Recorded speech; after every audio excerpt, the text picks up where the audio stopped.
Hello at kami naghanda para sa party kinabukasan. Ito nga, prepare kami ng breakfast at the same time may mga sumasayaw doon ng mga dalagita, yung dalawang pamangkin namin. Yung isa nakaupo lang doon sa mesa.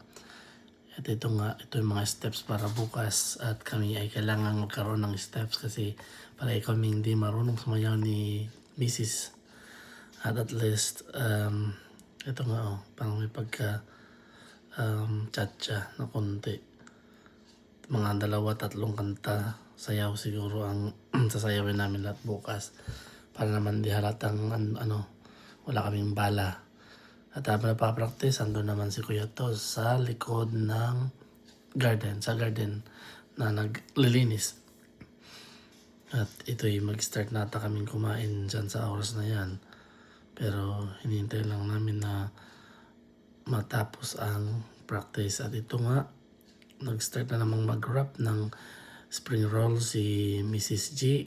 Sama si Kuya To, ang aking brother-in-law. Ayun, siya ang master chef dyan. Siya ang tagamando kung anong gagawin. At ayan nga, slicein mo yan ng mga 3 piraso para mas madaling iprito at para sa maraming tao, may share ba, hindi mabilis maubos. Yan yung part 2 po ng aming spring roll wrapping.